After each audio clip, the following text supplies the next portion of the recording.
my next guests are a group of anonymous feminist art activists. Please welcome the Guerrilla Girls, everybody.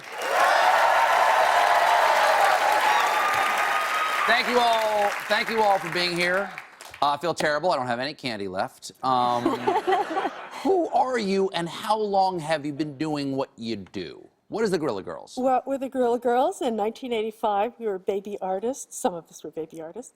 And we looked around and we saw that all the opportunities and almost all the money in the art world was going to white males.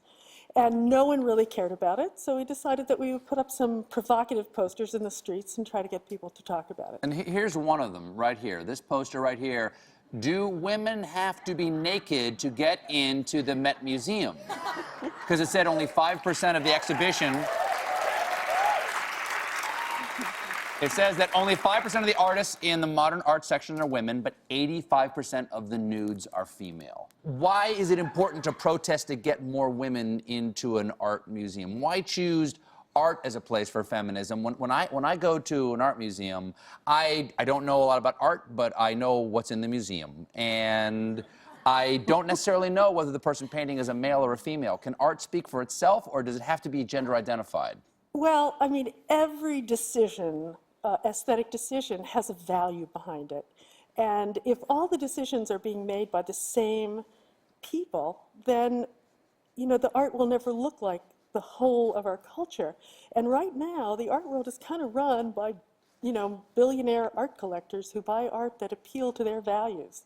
And we say art should look like the rest of our culture. You know, unless all the voices of our culture are in the history of art, it's not really a history of art, it's a history of power. Now, you've been doing this.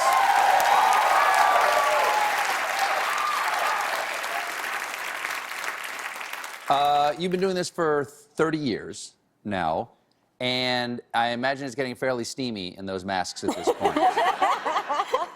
Why did you choose gorilla? Is it because they're, is it dehumanizing, or because they're scary?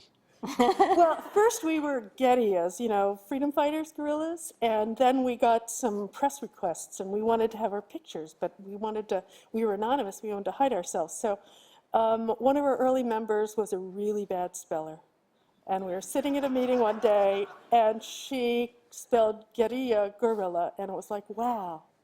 That's it. Oh, so originally it was gorilla, like gorilla fighter. Guerrilla. And then she misspelled it like the animal? Absolutely. Yeah.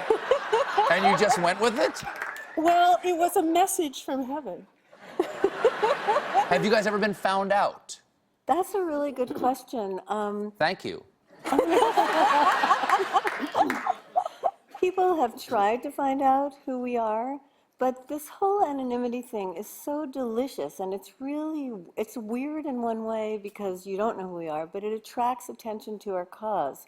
So while people do try to find out, they're almost always wrong. It's been said that history is written by the winners, and history has been described as a record of violence.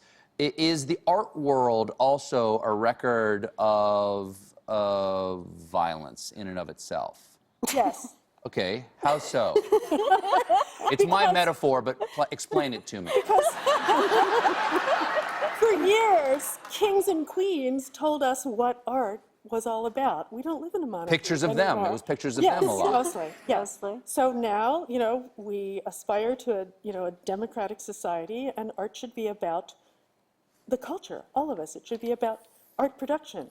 Well, right? in 1985, the Guggenheim had 0 solo shows by women artists. The Metropolitan had 0, the Whitney had 0, and the Modern had 1.